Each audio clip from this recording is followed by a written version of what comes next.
सड़कों पे उतरने से काम नहीं चलेगा, सत्ता परिवर्तन करने से काम चलेगा। उतरने से सत्ता में बैठे हैं बाबा साहब डॉक्टर अम्बेडकर के विरोधी लोग, तो लेकिन हम सड़कों पे उतर के क्या करेंगे, क्योंकि हमें सत्ता परिवर्तन करना होगा।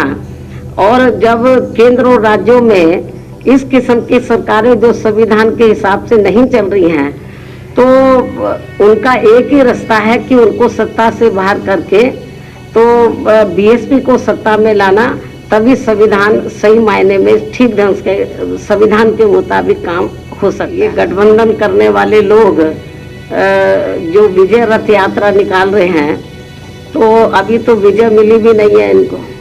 लेकिन अभी कल मैं देख रही थी चंदौली में, तो समाजवादी पार्टी के लोग किस तरीके से कानून को अपने हाथ में लेकर, और उनका विधायक भी तो कानून को अपने हाथ में लेकर, तो वहाँ के पुलिस कर्मियों के साथ जो उनका दुर्व्यवहार रहा है वो किसी से छिपा नहीं। अभी तो वो विजय भी नहीं मिली है, या कोई ये लोग मैनेज कर लेते हैं।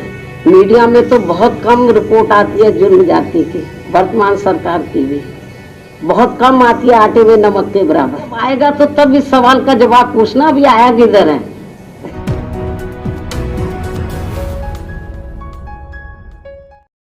सड़कों पे उतरने से काम नहीं चलेगा, सत्ता परिवर्तन करने से काम चलेगा।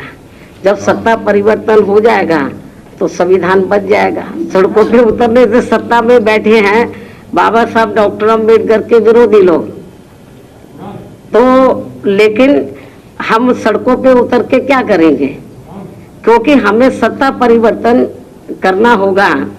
और जब केंद्र और राज्यों में इस किस्म की सरकारें जो संविधान के हिसाब से नहीं चल रही हैं, तो उनका एक ही रास्ता है कि उनको सत्ता से बाहर करके तो बीएसपी को सत्ता में लाना, तभी संविधान सही मायने में ठीक ढंग से संविधान के मुताबिक काम हो सकता है, किया जा सकता है।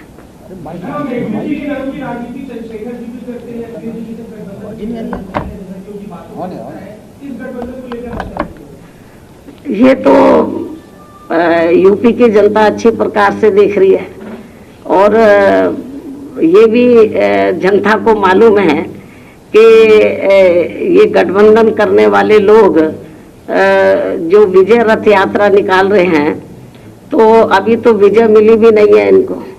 लेकिन अभी कल मैं देख रही थी चंदौली में, तो समाजवादी पार्टी के लोग किस तरीके से कानून को अपने हाथ में लेकर, और उनका विधायक भी तो कानून को अपने हाथ में लेकर, तो वहाँ के पुलिस कर्मियों के साथ जो उनका दुर्व्यवहार रहा है वो किसी से छिपा नहीं। अभी तो वो विजय भी नहीं मिली है, ये हाल है। तो जनता क्या देख नहीं रही है?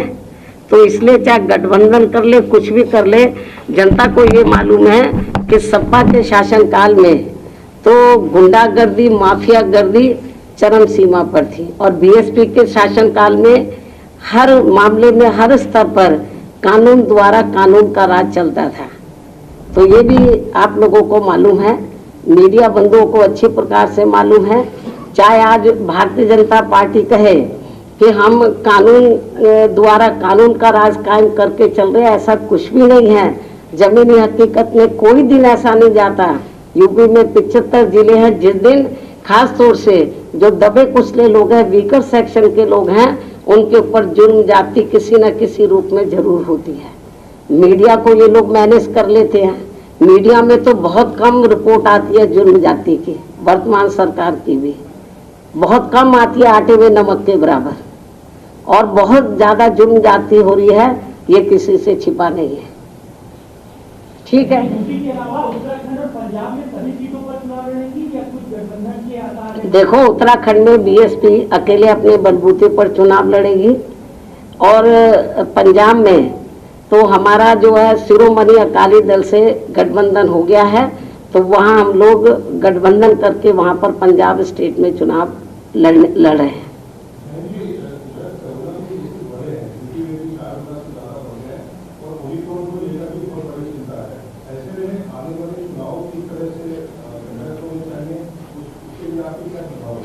ये तो मुख्य चुनाव आयुक्त को देखना है, केंद्र और सूबे की सरकार को देखना है कि वो क्या गाइडलाइंस तैयार करते हैं। और मेरा तो यही कहना है, जो भी गाइडलाइंस आती हैं तो उसके हिसाब से जनता को चलना चाहिए, क्योंकि ये जो तीसरी बीमारी है तो ये फिर से मुंह फाड़े हुए हैं और है कोरोना नया रूप है।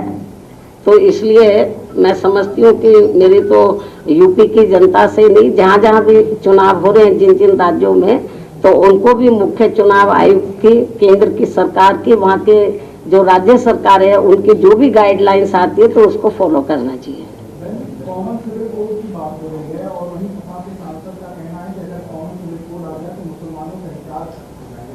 नहीं, जब आएगा तो तब इस सवाल का जवाब पूछना, अभी आया किधर है।